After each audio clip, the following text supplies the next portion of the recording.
transition entre différentes voies de formation, une cartographie de besoins exprimée par les jeunes. Il s'agit en fait d'une présentation qui rend compte à la fois d'un processus de recherche, mais également d'initiatives locales qui ont découlé de la recherche. Fait qu'on va essayer de voir un petit peu les deux.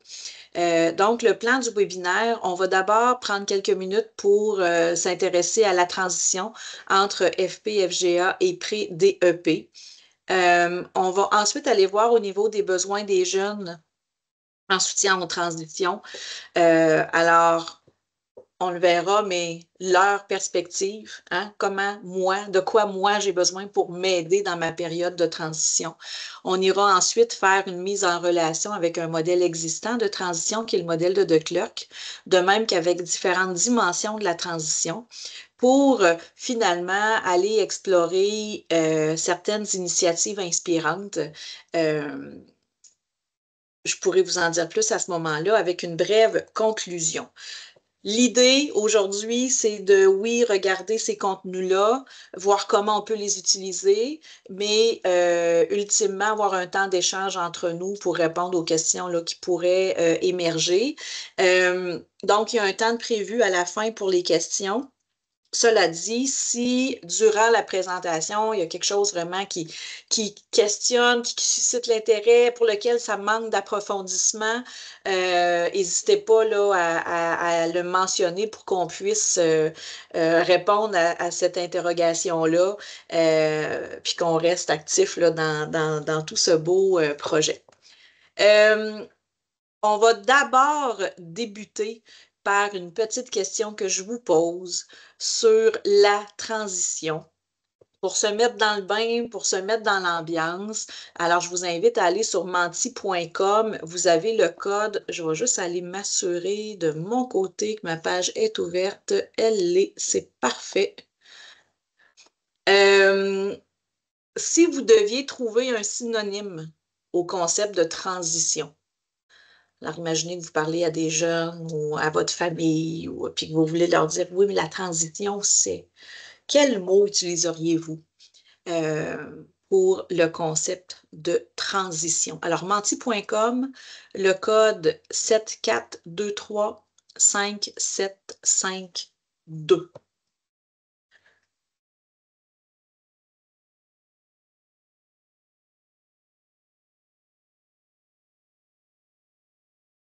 Je vous donne quelques minutes, bien sûr, pour faire ça.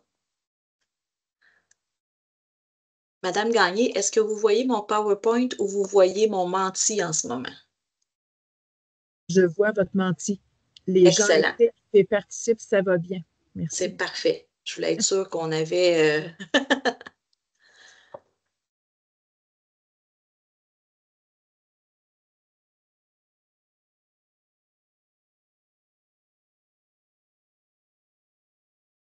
On est 116 personnes en présence, fait qu'on va se donner encore un petit peu de temps pour faire l'exercice.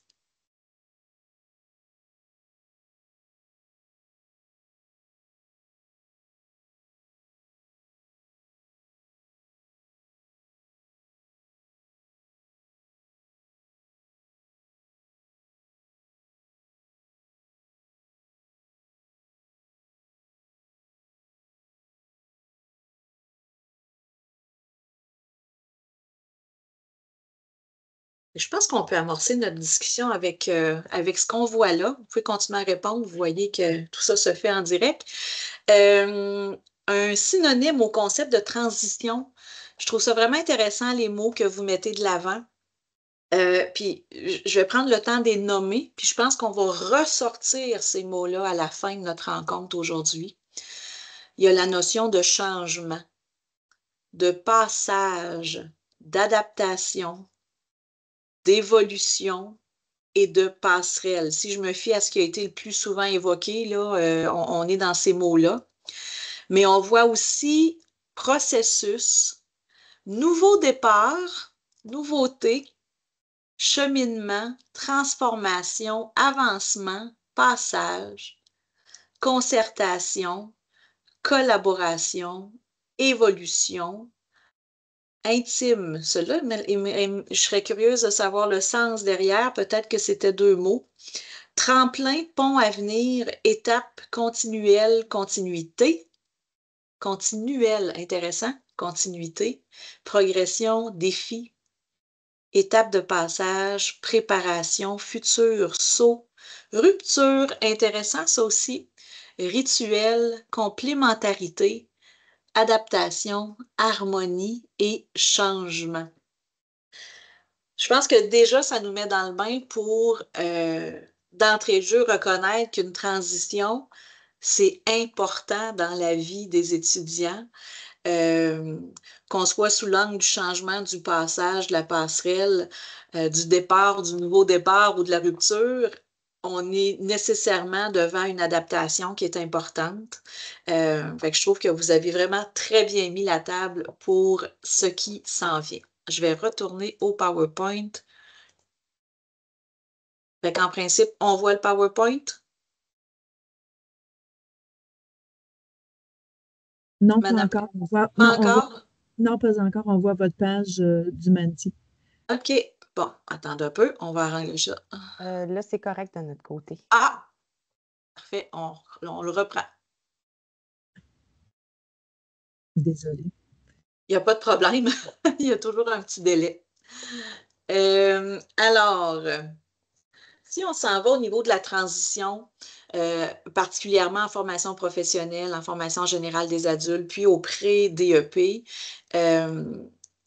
on voit qu'il y a vraiment un nombre important d'écrits qui portent sur les transitions vers le post-secondaire ou encore entre le primaire et le secondaire. Donc, quand on fait une recension d'écrits, qu'on soit au Québec ou ailleurs, tout ce qui touche secondaire collégial, secondaire secondaire université quand on est dans d'autres provinces ou encore même aux États-Unis, primaire, secondaire, il y a beaucoup, beaucoup de littérature, beaucoup de connaissances et beaucoup des modèles de transition existants ont été développés à partir de ces connaissances-là. Par contre, il y a peu d'écrits sur les transitions, mais vers d'autres voies de formation. Donc, du secondaire vers l'AFP ou du secondaire vers la FGA, de la FGA vers l'AFP, du pré-DEP vers l'AFP, mais parfois vers la FGA aussi. J'ai tenté hier de creuser, puis je me suis dit, Nadia, sois plus déterminée. C'est sûr que tu vas trouver des belles choses.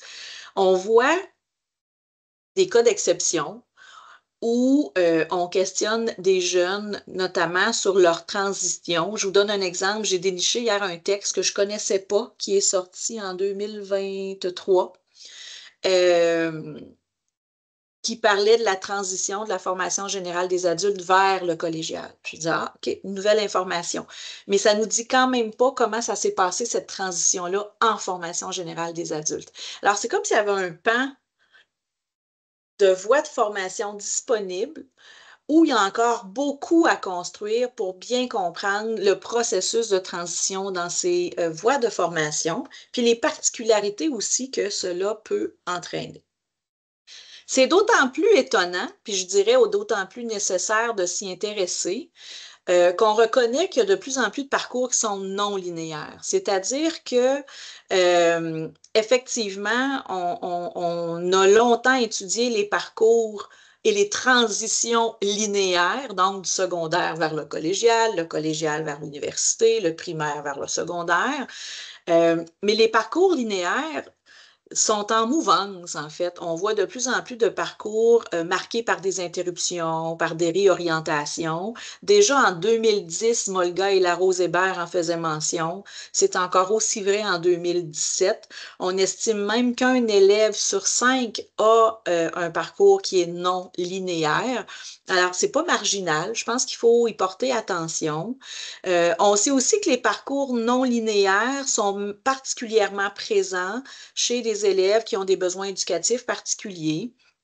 Et on sait aussi que ces parcours non linéaires font ou peuvent faire partie d'un processus d'expérimentation, hein, essai-erreur. Alors, je peux choisir une voie de formation, pour voir, explorer de quoi ça a l'air, sans que ça soit un choix arrêté définitif nécessairement, mais ça contribue à faire des parcours qui sont non linéaires.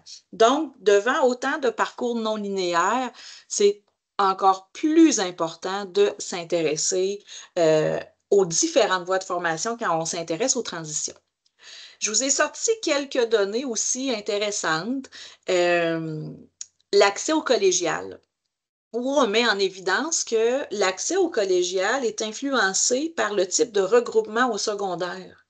Alors, ça questionne aussi beaucoup ces informations-là. On voit que 37% des élèves qui ont cheminé dans un programme régulier accèdent aux études collégiales, 68% pour les élèves qui sont dans un programme enrichi et 89% pour les élèves des programmes d'éducation internationale. Je n'ai pas les causes, je n'ai pas les explications. On pourrait avancer des hypothèses, mais il reste qu'on voit que les transitions sont nécessairement affectées par l'histoire scolaire passée. Maintenant, les explications, pour l'instant, je ne peux pas vous en donner. J'ai trouvé dans ma recherche hier, j'arrête pas de dire ma recherche hier, mais j'avais le goût de jazzer la chose. Je me suis dit, il y a sûrement de quoi que tu n'as pas encore lu. J'ai voulu aller voir qu'est-ce que je pouvais dénicher. Et dans la grande région de Montréal, une donnée là, que j'ai trouvée. Donc, 2,62% des élèves de la FGA font une demande d'inscription au collégial. De ce nombre, 74,7% y sont admis, contre 91,3% pour le secteur des jeunes. J'ai trouvé ça quand même intéressant parce que une étude rétrospective que j'ai faite dans le passé, où on a suivi 10 000 jeunes de l'entrée à la maternelle jusqu'à leur sortie du système scolaire. Puis je dois vous dire que les élèves de la FGA qui transitaient vers le collégial, c'était beaucoup moins que 2,62%. Alors ça a piqué ma curiosité. Je vais sûrement retourner dans mes données antérieures, mais on voit que ça se module. On voit aussi que les élèves, autant qu'on a eu une vague de 16-18 à la FGA, autant on voit que la vague s'atténue un peu et on retombe avec des jeunes un petit peu plus vieux, mais qui vivent aussi une transition, puis c'est aussi important de s'en préoccuper. Ça nous amène aux besoins des jeunes en matière de transition, puis en soutien aux transitions au pluriel, parce que souvent, il y en a plus qu'une. Il faut savoir que le réseau de l'Université du Québec a entrepris un projet, un grand projet, je vous dirais, qui s'appelle Transition réussie vers les études supérieures. C'est un projet où on compte la participation des différentes constituantes du réseau UQ. Et l'idée du projet, puis l'intention du projet, c'est de développer un modèle de soutien aux transitions vers les études supérieures, mais dans une perspective qui est québécoise, pardon. Je viens de passer 3 jours dans un colloque canadien. Là, je suis un peu... On veut voir, avec tout le travail qui se fait dans chacun des constituantes, dans les équipes qui sont là, partir de toutes ces nouvelles connaissances-là pour créer un modèle de soutien national, un modèle de soutien québécois où différentes régions sont représentées, où différents groupes sont représentés. Et le projet dont on va parler aujourd'hui s'inscrit dans ce grand projet-là, mais on s'arrête à l'UQTR. On s'arrête à l'UQTR où on va regarder les transitions vers les voies de formation, FP, FGA, Prédep, collégial, université. Je ne vous parlerai pas du collégial et de l'université.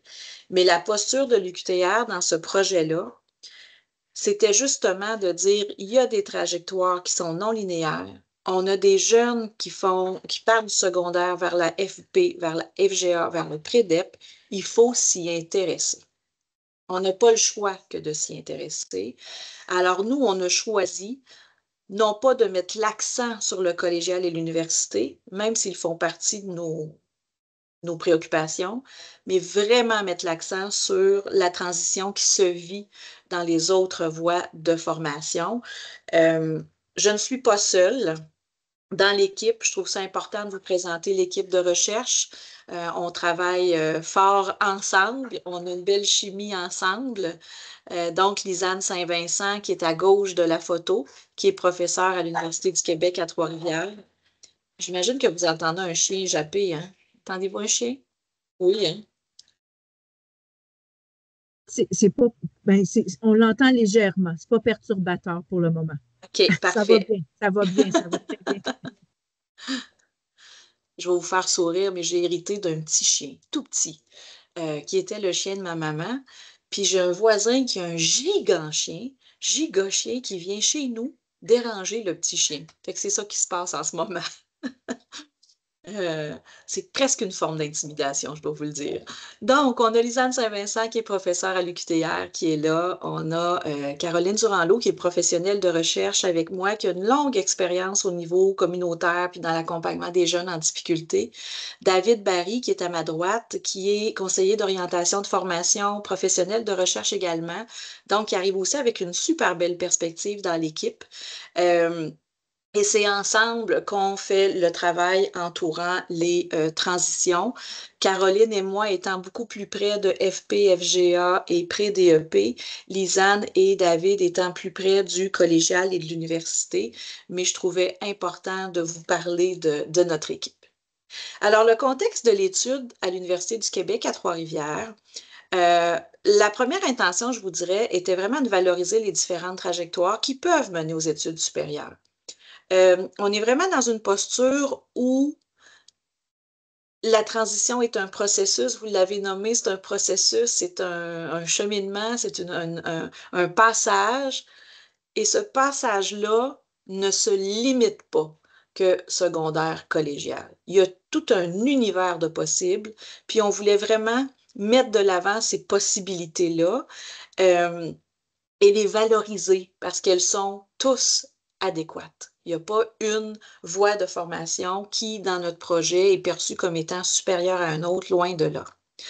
On voulait aussi, dans cette étude-là, pouvoir proposer des pistes pour optimiser les mesures de soutien aux transitions dans les voies de formation. Ici, bien sûr, on va s'attarder aux trois qu'on connaît déjà. On ne parlera pas de collégial universitaire, mais voir comment, à l'étude de ces différentes trajectoires-là, on peut outiller, aider, renseigner, soutenir certaines peut-être améliorations au processus actuel, voire reconnaître la valeur de mesures qui sont déjà existantes et appréciées. Et pour ce faire, notre grande orientation, la plus grande, je vous dirais, c'est de recourir à la voix des personnes apprenantes. C'est le cœur du projet. Je vais en parler un petit peu plus tout à l'heure. Mais également adopter une posture collaborative à travers un processus de recherche-développement. Alors, on n'est pas juste dans on fait un portrait puis on arrête. On est davantage dans on fait un portrait qui est la phase 1. À l'issue du portrait de l'étude de besoins qui a été fait, on a pu faire des portraits par établissement, là où on a eu des partenaires.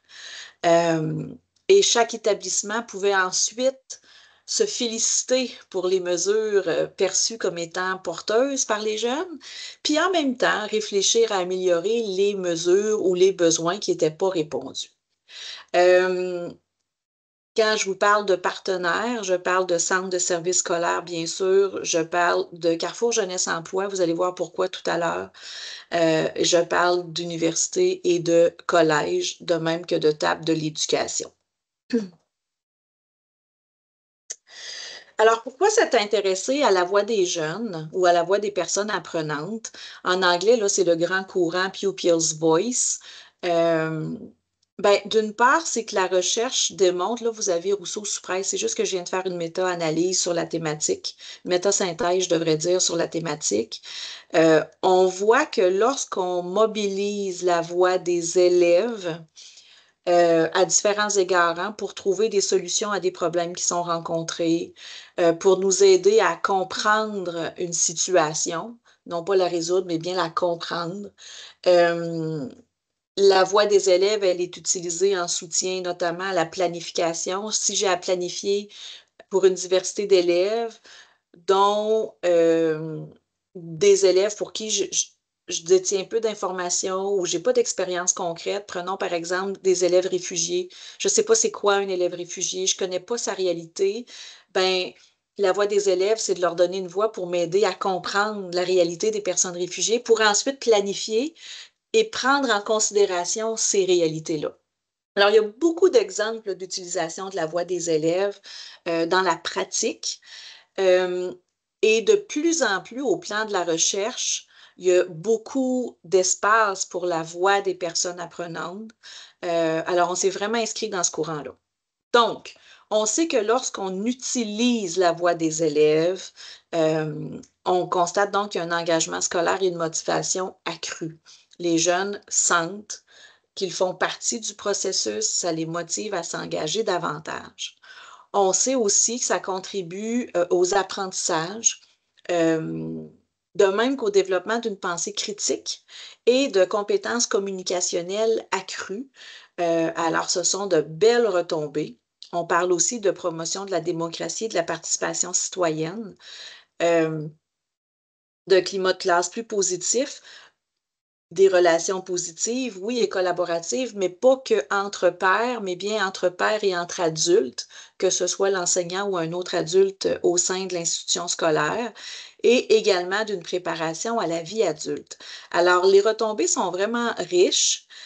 Certains, au Royaume-Uni, par exemple, depuis 2004, ils ont fait le choix d'accorder une place prépondérante à la voix des personnes apprenantes dans leur institution scolaire, euh, avec des résultats quand même fort intéressants sur ces différentes dimensions-là. Euh, et on continue. Quand on parle de la voix des élèves, ben, il faut savoir qu'il y a 5 grands niveaux de participation. Là, on est dans la partie la plus théorique. Après, on va aller s'amuser avec les besoins des jeunes. Mais c'est important, je pense, de comprendre d'où ça vient, cette voix-là des jeunes. Alors, on sait qu'il y a 5 niveaux de participation à la voix des jeunes. Ces 5 niveaux de participation-là vont du moins engageant au plus engageant. Le niveau 1, l'élève est écouté. Ça, c'est de dire que Pierre vient me raconter ce qui l'ennuie ou vient me raconter sa journée avec le sourire. Je l'ai écouté. Ça ne veut pas dire que je réinvestis, je n'ai pas besoin de rien faire avec. Je l'ai écouté. C'est le niveau 1. Le niveau 1 est très présent à l'école. On le sait dans différents regroupements scolaires, qu'on soit au secondaire, au primaire, FP, collégial, universitaire. Je pense que c'est quelque chose qui est prégnant. Le niveau 2, c'est l'élève qui est appuyé dans l'expression de ses opinions. Déjà, on a un souci pour la diversité des élèves qui sont devant nous. C'est-à-dire que pour s'exprimer, on peut le faire, oui, verbalement, mais on pourrait aussi le faire à travers des activités plus structurées et planifiées. On peut parler de pièces de théâtre, de chant, de poésie, on peut parler d'utilisation de pictogrammes. Donc, on va aller chercher une variété de moyens d'expression en fonction des compétences communicationnelles des jeunes, en fonction des réalités des jeunes. Alors, si je suis nouvellement arrivée au Québec et puis je peux m'exprimer, mais en français devant un groupe, ben peut-être que je n'aurai pas le courage de le faire parce que ça crée de l'anxiété, de la gêne ou autre, mais on va trouver d'autres façons de le faire. Le niveau 3, les opinions de l'élève sont prises en compte. Alors, non seulement je me suis assurée qu'une diversité de voix pouvait être entendue, mais en plus, je vais prendre en compte ces voies-là pour améliorer la pratique, améliorer l'organisation, éclairer ma planification. Bon, toutes les possibilités sont là. Euh, pour avoir les résultats dont je vous parlais tout à l'heure, il faut arriver au niveau 3. Alors, juste le fait d'entendre les jeunes ne permet pas d'améliorer l'engagement, la réussite, la participation citoyenne. Il faut arriver au niveau 3 pour avoir cet impact-là. Vous verrez tout à l'heure qu'on a vraiment le sentiment qu'on a réussi à faire ça dans ce projet-là quand on arrivera aux initiatives locales. Le volet 4, l'élève est impliqué dans le processus décisionnel. Alors, ce n'est pas juste qu'on utilise pour améliorer, mais il fait partie des prises de décision. Et au niveau 5, la responsabilité du processus décisionnel est partagée. Euh, les droits de l'enfant, la Convention des droits de l'enfant signée, hein, le Canada en fait partie, là, mais par les Nations unies en 1989, déjà demandait que les enfants soient minimalement au niveau 3. Donc, que les enfants, adolescents, peu importe, que les institutions s'assurent de la participation des enfants et des adolescents dans la prise de décision les concernant. Alors, c'est quand même un document cadre important. Et quand on s'intéresse donc à la voix des jeunes, ben, on sait qu'on doit se rendre au niveau 3 si on veut vraiment profiter de leur voix pour les aider dans leur progression. Ça nous amène donc, en sachant qu'on s'est dit, OK, on va valoriser différentes voies de formation. Elles sont tous valables et pertinentes. On va chercher la voix des jeunes et on veut que ça fasse une différence. Ben, la phase 1 de notre étude était vraiment d'analyser les besoins en matière de transition selon la perspective des jeunes, particulièrement, même si on a aussi entendu les acteurs et les actrices de soutien aux transitions. Bien sûr, examiner les connaissances issues de la recherche et examiner, documenter les mesures de soutien aux transitions qui sont déjà en place dans les différentes voies de formation.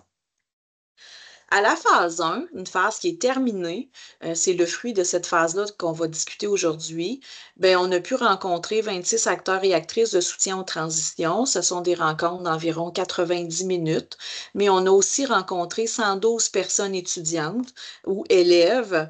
Ce sont des rencontres de 20 à 60 minutes. Fait que ça fait beaucoup, beaucoup, beaucoup d'entretiens qui ont été réalisés dans le cadre d'une recherche qui était davantage qualitative. Le 20 minutes, ben, on comprendra que c'était souvent des enfants ou des adolescents, je ne devrais pas dire des enfants, des adolescents qui tantôt étaient quand même plus gênés à s'exprimer. Fait que c'est même pas une question d'ordre d'enseignement, c'était plus une question de gêne. Mais on a travaillé très, très fort quand même là, pour les avoir avec nous. On a notamment mobilisé des intervenants de centres jeunesse et autres pour pouvoir nous aider dans l'approche avec les jeunes, puis qui se sentent vraiment bien. Et c'était bien entendu des rencontres individuelles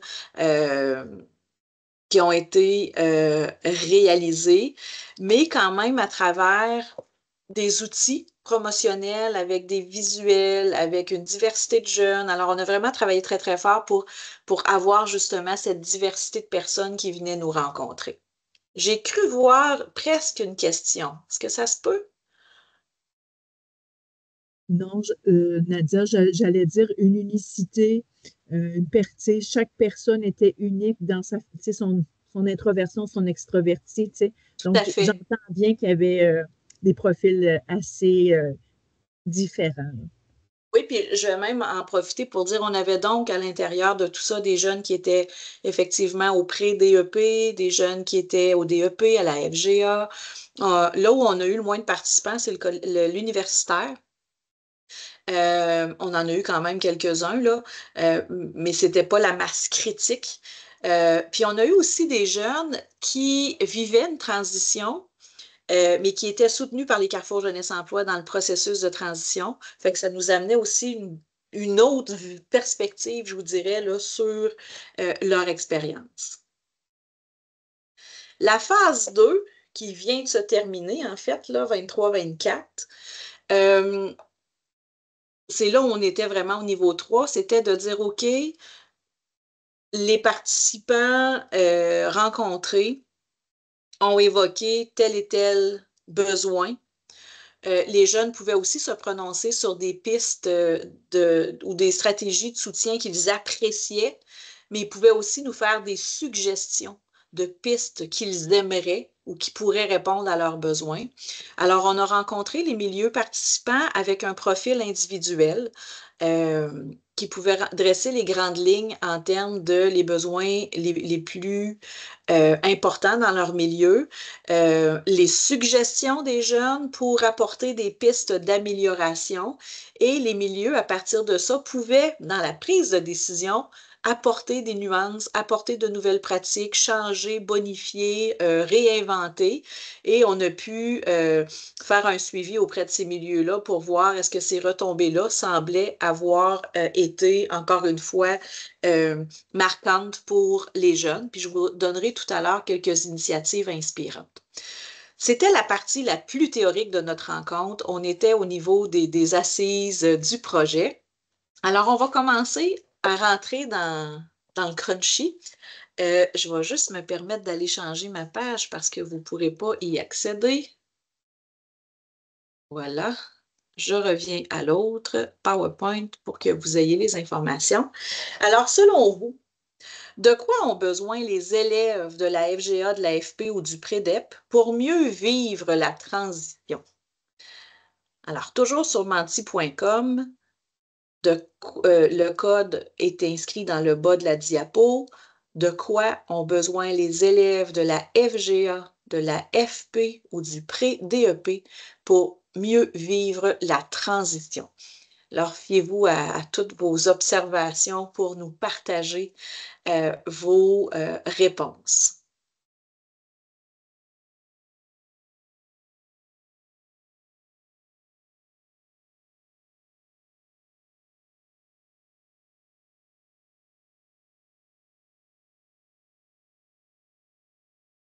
Nadia, est-ce que tu veux mettre les réponses qui arrivent en Oui, continu? je voulais juste être sûre que les gens aient le temps de se connecter, mais je vais le faire maintenant, puis en même temps me confirmer que c'est visible. Oui, c'est visible, c'est beau. Parfait.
On va se donner une autre petite minute, puis on va aller voir un peu ce qui se dit.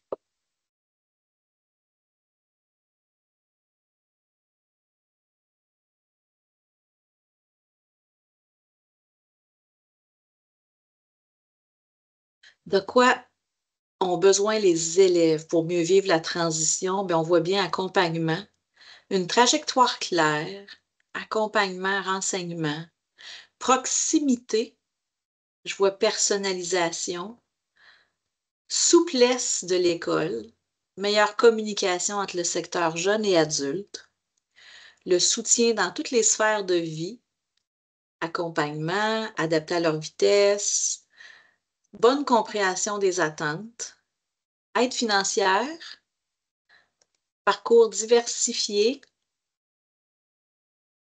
prévisibilité, soutien constant, information, être valorisé, accompagné, choisir de faire la transition, mieux se connaître, relation de confiance, accompagnement de proximité ou personnalisé,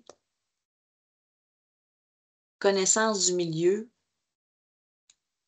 motivation, engagement, soutien de la famille et des partenaires, de l'école et des partenaires, comprendre les choix qui s'offrent à eux, être à l'écoute, relations significatives, sentir, s'approprier le nouveau milieu, soutien, gestion de stress et anxiété. Super! C'est vraiment chouette. Je vais attendre encore une fois me confirmer qu'on voit bien. Oui, excellent. C'était parfait. C'était parfait. Alors, je vous amène vers nos résultats, en fait, cette espèce de cartographie de besoins. On a pu mettre en évidence qu'il y avait 10 grandes catégories de besoins, de soutien en contexte de transition. Mais ce qui nous a vraiment étonnés, c'est que peu importe à qui on s'adressait, peu importe dans quelle voie de formation les participants étaient, ce sont les mêmes catégories de besoins qui ont émergé. La nuance est davantage dans l'ampleur du besoin. Alors, les 10 catégories étaient partagées, mais pas nécessairement avec la même intensité, on va le dire comme ça. Certains parcours sont davantage marqués par un besoin, mais les autres sont présents aussi. Alors, on va aller découvrir ces 10 grands besoins-là. Les grandes catégories de besoins: apprendre à se connaître pour mieux se projeter, démystifier et mieux connaître le futur contexte d'études, être mieux informé sur les programmes d'études et le travail, se préparer à devenir un adulte responsable afin de se rapprocher de la transition scolaire à venir. Puis on a mis à venir, mais vous allez comprendre que même quand ils vivent une transition, ils anticipent déjà qu'il y en aura d'autres.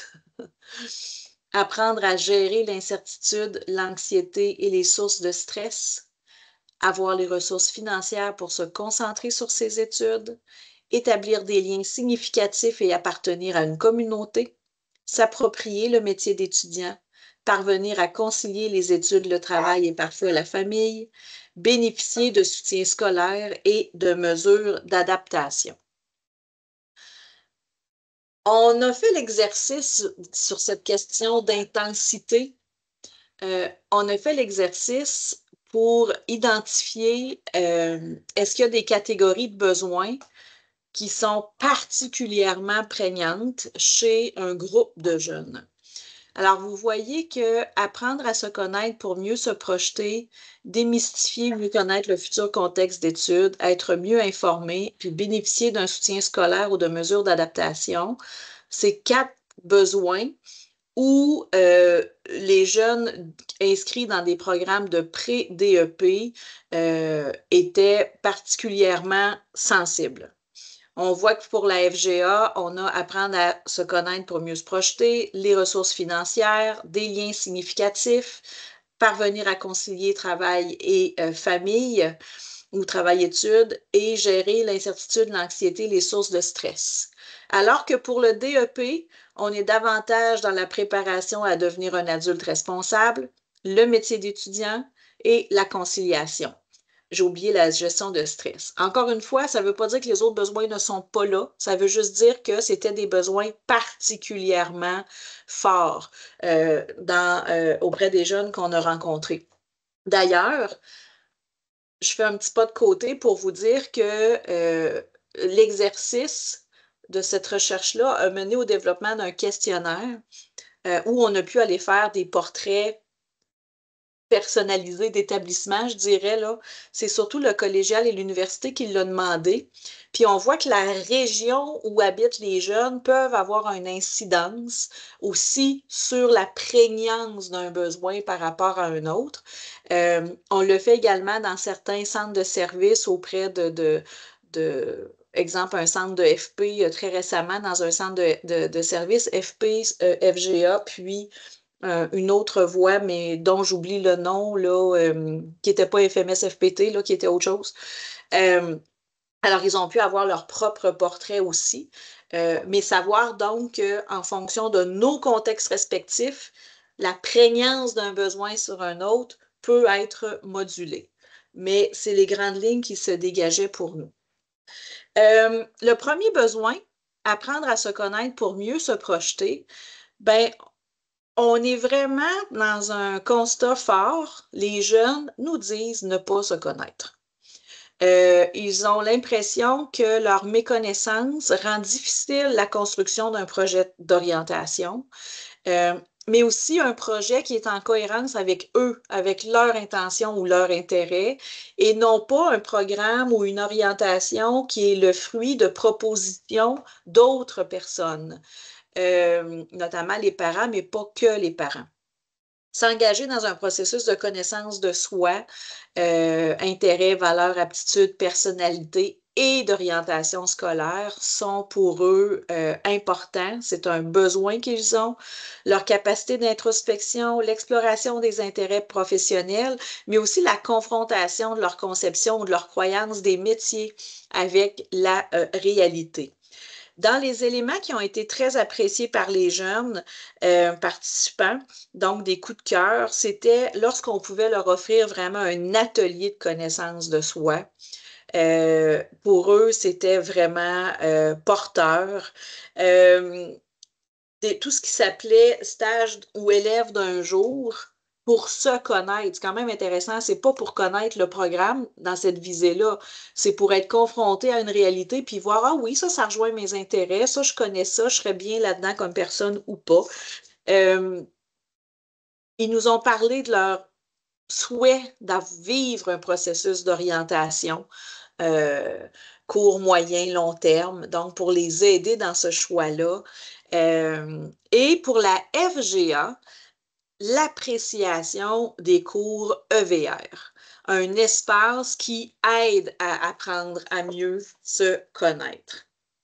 Le deuxième besoin qui a été évoqué, c'est de démystifier et de mieux connaître le contexte d'études futures.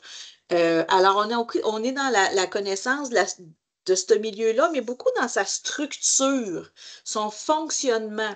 C'est quoi les rôles dans l'organisation? C'est quoi les services? Qui fait quoi là-dedans? Alors, on n'est pas ici à c'est quoi mon programme, on est plus dans la structure du milieu d'accueil. Ça fait quoi un centre de formation professionnelle? Ça marche comment? Qui travaille là-dedans? C'est quoi le rôle de ces personnes-là? C'est quoi les exigences par rapport au temps d'études, à la charge de travail, un horaire type? L'enseignement, ça se vit comment? Alors, on sait qu'FGA, FP, Prédep, c'est trois mécanismes complètement différents. Alors, ils ont besoin d'appréhender ça. Il nous parle de s'approprier les canaux de communication. Souvent, le contexte d'études arrive avec un site web où on a beaucoup d'informations, mais ils nous disent que ce n'est pas suffisant que d'avoir une adresse où on retrouve l'information parce qu'ils ne savent pas quelle information aller chercher puis comment aller la chercher. Et finalement, un des besoins, c'est de visiter l'établissement scolaire avant de s'inscrire pour pouvoir un peu découvrir la culture de cette place-là puis le personnel scolaire en place.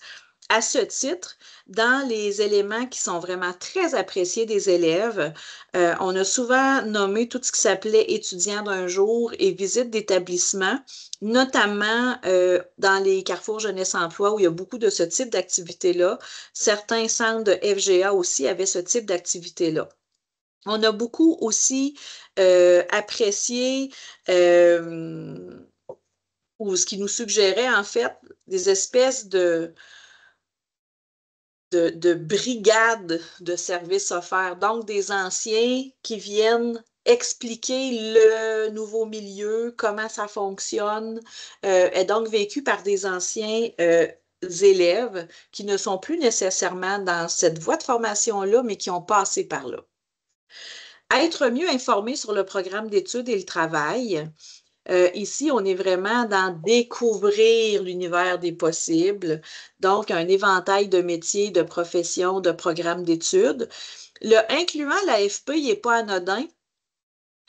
Beaucoup de jeunes dans nos personnes rencontrées ont évoqué qu'ils ont eu ou qu'ils auraient eu un intérêt pour la formation professionnelle, mais qu'en fonction de leur rendement scolaire, c'était pas des formations qui soit leur étaient offertes, soit, oui, je recommence. Donc, les élèves forts, on va le dire comme ça, hein? Des élèves très performants à l'école qui vont nous dire, ben moi, ils pensent que je vais être ingénieur ou médecin, mais moi, j'aurais voulu aller visiter un centre de FP. mais je ne pouvais pas visiter un centre de FP. Moi, je pouvais aller visiter le cégep parce que j'étais dans tel programme quand j'étais au secondaire, puis c'était très fort. Versus d'autres qui nous disent, ben moi, j'aurais voulu aller voir un centre de formation, un cégep, mais comme j'ai de la misère à l'école, ils m'ont dit non, toi, tu vas aller visiter le FP. Donc, il y a tout ce travail encore clairement à faire, hein, de valorisation de la formation professionnelle, puis de la désassocier au rendement scolaire, mais de ramener ça vers l'intérêt premier des élèves. Parce qu'un des premiers facteurs de motivation et d'engagement, ben clairement, il faut que j'apprécie et que j'aime ce dans quoi j'étudie. Mieux connaître les cheminements, oui. Je voulais juste t'interrompre 30 secondes pour te dire que Mme Laurence Bédard a mis un commentaire dans le clavardage qui est intéressant. Entre autres, je dirais qu'elle dit que suite à l'arrivée des contenus obligatoires en orientation scolaire et professionnelle, les milieux scolaires vont probablement aussi évoluer dans les prochaines années au niveau de la connaissance de soi, au niveau de l'accompagnement. Je ne sais pas si Mme Laurence, vous voulez prendre la balle au bon puis nous faire votre commentaire tout haut, là, mais c'est un commentaire qui est dans le clavardage en ce moment. Là. Madame C'est exactement ça, c'est que les contenus des COS sont arrivés dans les dernières années, puis je crois que les données que vous nous présentez aujourd'hui aussi ont été recueillies dans les dernières années, donc ces élèves-là n'ont pas nécessairement l'année dernière, c'est très, très récent, c'est juste l'année dernière. Parfait. Donc, au niveau des COS, c'est sûr qu'il y a un temps d'implantation, mais je suis quand même curieuse de voir là, à plus long terme en tout cas, je souhaite qu'il y ait une évolution de la connaissance de soi par les élèves aussi suite à l'implantation des COS. C'est à ce niveau-là mon commentaire. Merci, Mme Bédard. Merci. Je dirais que je le souhaite aussi. En ce moment, quand les élèves de la FP, de la FGA ou du Prédep nous parlent de leur transition actuelle, ben, ils nous parlent aussi de leur expérience au secondaire. Puis quand on parle aux intervenants, ceux qui nous ont rencontrés, souvent on va nous dire, puis ça peut expliquer la nature des résultats qu'on a, comme je vous dis, qui ont été corrigés l'an dernier. Ça peut expliquer, en fait, souvent on va nous dire, ben, on peut aller dans une classe, un CO par exemple, peut aller rencontrer des jeunes dans une classe si le prof de français veut. Fait qu'on a beaucoup d'inégalités en termes d'accompagnement. Fait que tant mieux si de plus en plus on réfléchit à cette importance-là.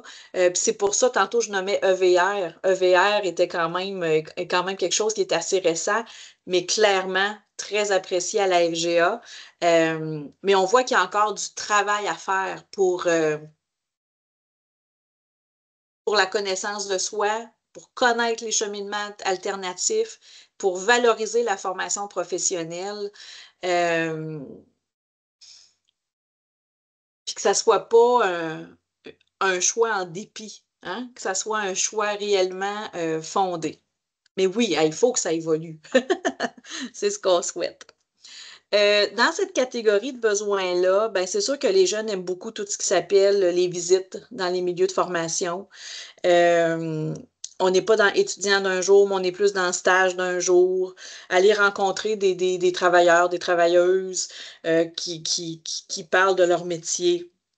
Bien sûr, tout ce qui s'appelle orientation professionnelle, notamment là, dans les cours pour informer lorsque on y a accès, parce que c'est très inégal, pas juste d'une école à l'autre, mais même au sein d'une même école en fonction de l'accueil ou non du CO. Les élèves apprécient le cours PPO lorsque on explore la formation professionnelle au secondaire, mais en veulent plus. Puis, tu sais, tout ça est lié en quelque sorte, hein, la connaissance de soi, ça va avec découvrir ses intérêts, ça va avec voir, ça va aussi avec l'autodétermination, on peut être capable de dire, hey, moi, c'est ça que je veux. C'est ça que je veux faire comme métier. Le quatrième grand besoin, c'est celui de se préparer à devenir un adulte responsable et de se rapprocher là, des transitions scolaires à venir. Alors, il y a la transition qu'ils vivent en ce moment, mais déjà, ils anticipent la suivante. Tout ce qui s'appelle la vie adulte. comment ça marche le logement, l'épicerie, la cuisine, le budget. Certains arrivent dans leur nouveau parcours scolaire puis doivent apprivoiser ça en même temps qu'ils apprivoisent ce nouveau milieu. Les jeunes nous disent qu'ils doivent être soutenus dans le développement de leur autonomie, de développer donc leur capacité de se prendre en main et s'organiser. Et c'est vrai pour le pré-DEP, je l'ai laissé pareil, vivre une coupure symbolique. Il nous disait, tu sais, quand on finit le secondaire, il y a un bal de finissant. Quand on termine notre pré-DEP, puit. Il n'y a pas grand-chose. Fait que la coupure symbolique semblait quand même porteur pour elle. La préparation à la vie adulte, bon nombre de jeunes qu'on a rencontrés ont recours au Carrefour Jeunesse Emploi pour ce volet-là de besoins qu'ils ont. Ils sont même accompagnés à court, moyen ou long terme. Le 5e grand besoin, gérer l'incertitude, l'anxiété et les sources de stress. Un besoin prépondérant. Mieux gérer son stress, son anxiété, diminuer les transitions scolaires, la pression scolaire ressentie, se sentir en sécurité dans son environnement, être vu, entendu dans les besoins. C'est fou comment ce besoin-là sort régulièrement. Très présent aussi, même si ça vous intéresse peut-être moins, mais très, très, très présent au collégial aussi dans le projet là, plus quantitatif. Quand on nous parle d'apprendre à gérer l'incertitude, les élèves nous disent qu'ils ont besoin d'avoir un soutien individuel. Fait que ça, c'est des stratégies qu'ils apprécient, recevoir un soutien individuel avec des intervenants, avec des professionnels. Et ils trouvent plus difficile d'avoir accès à ce soutien-là quand c'est sur référence uniquement. Donc, il faut vraiment qu'ils n'aillent pas bien pour avoir de l'aide. Ils préfèrent avoir une approche un peu plus proactive.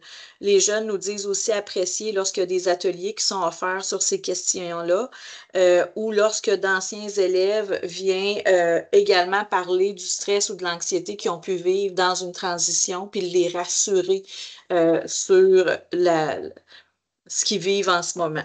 Il y a quelqu'un qui l'avait nommé tantôt, les soucis financiers. Donc, c'est un 6e besoin, avoir les ressources financières pour se concentrer sur ses études, les possibilités de financement, les démarches à suivre pour y avoir accès.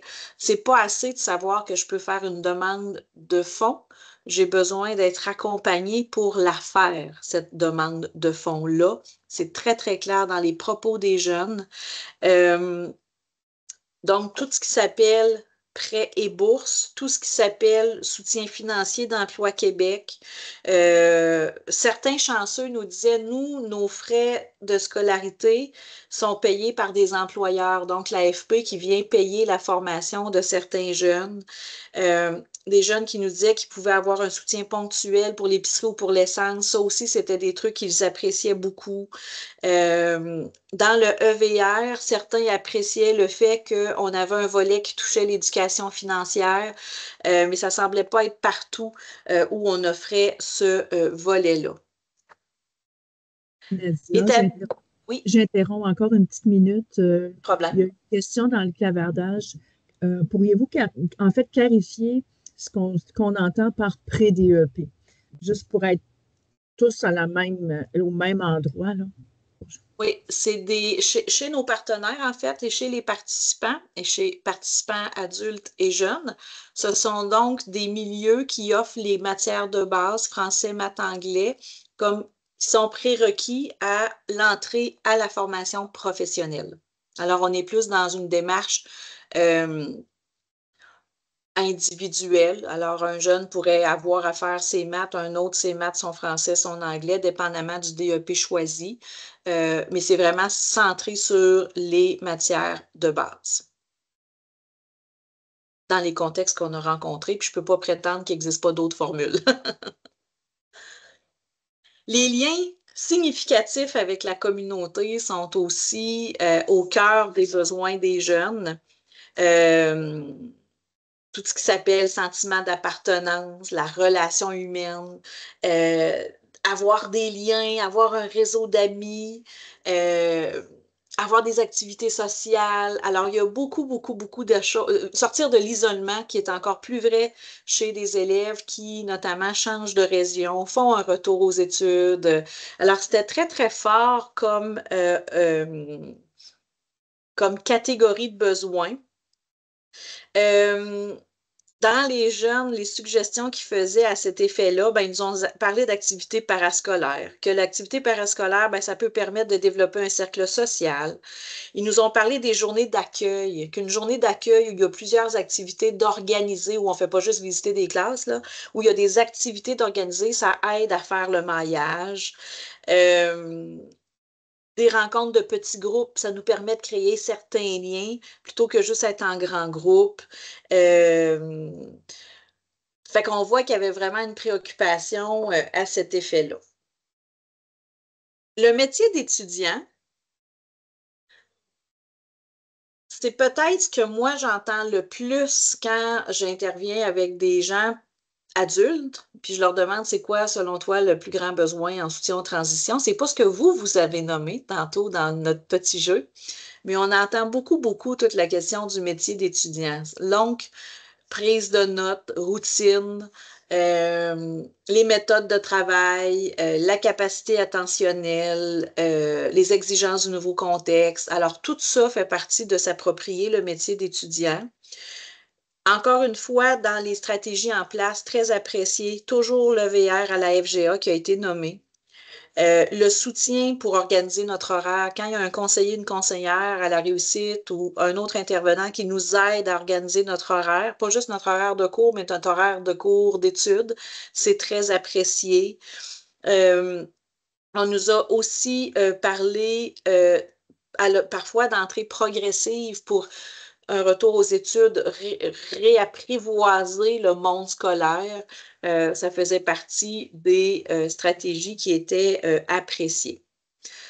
La conciliation, vous l'avez nommé, il n'y a pas grande surprise là.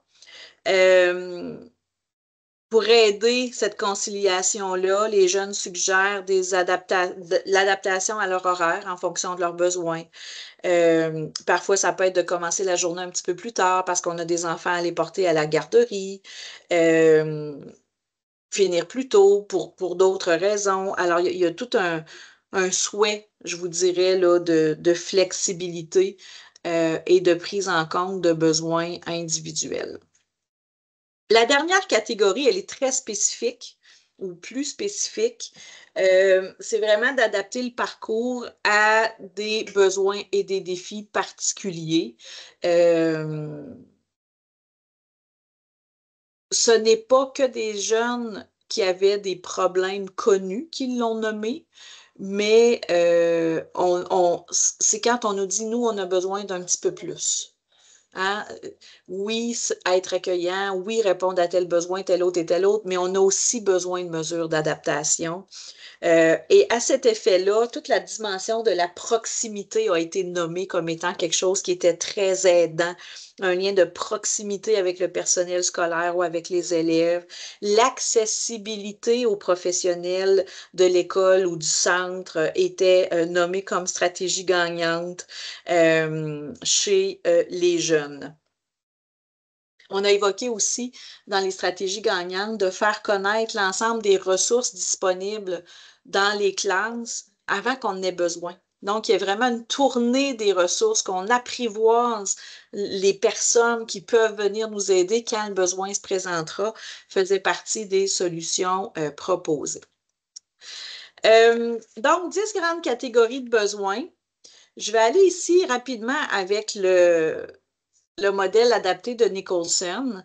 Nadia, je ferais juste une petite intervention. Il est Oui, 11h35. oui, Je j'ai pense que vu. je pense que tu es dans ton temps, mais si on veut laisser les gens s'exprimer pour les pertes de questions, Oui, parce que tu soulevais beaucoup de situations intéressantes, alors je fais juste une petite mention du temps qui passe. oui, c'est beau. Non, je l'ai vu. Je me suis dit que je me donnais un dernier 5 minutes pour qu'il nous en reste un petit 20. Fait que je voulais juste apporter votre attention sur le modèle de Nicholson parce que quand on répartit les catégories de besoins issues de la voix des élèves, Ben, on se rend compte qu'il y a beaucoup de besoins qui sont dans la préparation aux transitions. Puis ce qui est intéressant là-dedans, c'est que préparer une transition, c'est c'est la responsabilité de tous et chacun. C'est comme si chaque milieu prépare à la suivante. Mais même si je suis préparée, il reste quelque chose à travailler quand j'arrive dans mon nouveau milieu. C'est comme si c'est jamais fini cette préparation-là. Fait que je trouvais ça intéressant d'amener ça ici. L'autre élément fort intéressant à ramener, c'est que quand on aborde les besoins de soutien aux transitions, euh, il faut regarder plusieurs dimensions de la transition. Bien sûr, il y a la dimension personnelle de la transition, donc tout ce qui relève de besoins peut-être de l'ordre psychologique ou relationnel ou motivationnel mais il y a aussi un volet de la transition qui est plus dans la dimension académique et éducative. Donc, les expériences passées de l'apprenant font partie de ça. Euh, la dimension curriculaire fait partie de ça. Il y a tout ce qui s'appelle institutionnel. Alors, la structure, les procédures en place, l'organisation en place fait partie du processus de transition et bien évidemment, la dimension économique, sociale et culturelle, puis j'ajouterais même interactionnelle, fait également partie. Fait que s'intéresser aux transitions, il faut vraiment avoir cette perspective large de besoins. Ce n'est pas un besoin unique. On voit 10 catégories de besoins. On a fait l'exercice avec ma gang de voir, OK, nos 10 besoins, où est-ce qu'ils peuvent aller dans les grandes dimensions de soutien aux transitions? Un même besoin peut faire appel à 2 puis 3 dimensions de la transition. Alors, il faut vraiment accepter que la transition, c'est beaucoup plus que je fais un passage, j'apprends le mode de fonctionnement là-bas. On a quelque chose de beaucoup plus complexe que ça. Je vous ai dit que j'allais terminer avec une initiative inspirante. C'est ce que je vais faire. Euh, un milieu à qui on a fait le portrait en fonction de leurs élèves, de la voix de leurs élèves. On a pu voir que les besoins étaient d'établir des liens puis appartenir à la communauté. C'était le besoin criant de leur milieu. Alors, ils ont fait l'ajout d'une technicienne en loisirs pour mettre en place un calendrier d'activités au sein de l'école, puis aider les jeunes à créer des liens entre eux. Souvent, des fois, on me dit, les jeunes veulent des liens, mais on fait quelque chose, puis ils ne viennent pas. Bien, vous comprendrez que la technicienne en loisirs était là aussi pour les accrocher aux pauses, le matin en arrivant. Fait qu'il y avait un travail qui était fait, pas juste proposer l'activité, mais la faire connaître, puis inviter personnellement les élèves. Ben, les constats, en fait, c'est que les personnes qui ont bénéficié de l'aide, ben, ils nous disent que ça les a vraiment aidés à s'intégrer au milieu scolaire, à rencontrer de nouvelles personnes, à développer des relations positives avec le personnel scolaire, à se sentir inclus dans un groupe, puis à avoir envie de rester à l'école. Alors, on voit que ce portrait spécifique a vraiment mené à des actions spécifiques qui ont été payantes. La deuxième initiative inspirante, c'est un milieu où il y avait quand même beaucoup de besoins, hein, établir des liens significatifs, bénéficier de soutien scolaire, gérer le stress, démystifier et mieux connaître le futur contexte d'études. Beaucoup, beaucoup de besoins. Ce qui a été mis en place, c'est qu'on a revu toute la dimension de l'accueil des élèves puis du tutorat. C'est-à-dire que les élèves qui allaient dans ce milieu-là avaient un tuteur, mais il n'y avait pas de période attitrée avec le tuteur. Ils venaient le matin, première journée d'école, on leur donnait l'horaire, mais il n'y avait pas d'activité autour de cet horaire-là. Alors, en changeant l'horaire, période statutaire avec le tuteur, cette période-là servait au tuteur, servait au suivi individuel, mais servait aussi à l'accueil d'un nouvel élève, servait aussi à une activité animée par un professionnel de l'école. Fait qu'on savait qu'il y avait toujours un espace où on pouvait se retrouver. On a rencontré les élèves qui en ont bénéficié. C'est un milieu où on nous disait que ben, souvent, après 2 semaines, ils en perdent gros de jeunes. Ben, avec cette stratégie-là, ils ont vraiment vu une diminution importante, donc une rétention accrue. Et les élèves nous disaient, ben, ça nous a aidé à s'intégrer au milieu scolaire, à développer des liens significatifs avec la personne tutrice. Donc, je sais que je peux aller voir quelqu'un si j'ai un besoin, être plus motivé à rester à l'école entre les cours et développer l'autodétermination et finalement avoir une meilleure vue d'ensemble selon l'équipe école de chacun des élèves, développer un lien positif avec l'élève, mieux organiser le travail et la communication, supporter l'élève dans ses besoins. Et c'est là où les catégories de besoins agissent comme un levier à la réflexion des milieux. C'est de se dire, prenons les 10 catégories de besoins, regardons où on se situe, nous. C'est quoi nos forces chez nous? Qu'est-ce qu'on pourrait peut-être améliorer? C'est une option avec des petits changements qui viennent faire une grande différence ou aller questionner les jeunes sur ces grandes catégories de besoins-là pour identifier, non pas selon notre perspective d'acteur-actrice, d'intervenant scolaire, mais la perspective des jeunes, là où on devrait mettre l'accent dans notre organisation, sachant que les besoins prioritaires des jeunes en 23-24 ou en 24-25 seront peut-être pas les mêmes qu'en 27-28 parce que les jeunes changent et les contextes évoluent. Ça nous amène à la période de questions. La conclusion, vous l'avez fait tout au long de la présentation, c'est-à-dire le sens que vous donnez au mot transition. Vous avez parlé de l'importance de la proximité quand vous avez évoqué l'accompagnement. La seule chose sur laquelle peut-être moi j'insisterais, c'est que la préparation aux transitions, c'est une responsabilité partagée et ne pas hésiter à mobiliser la voix des élèves pour nous aider à améliorer nos pratiques.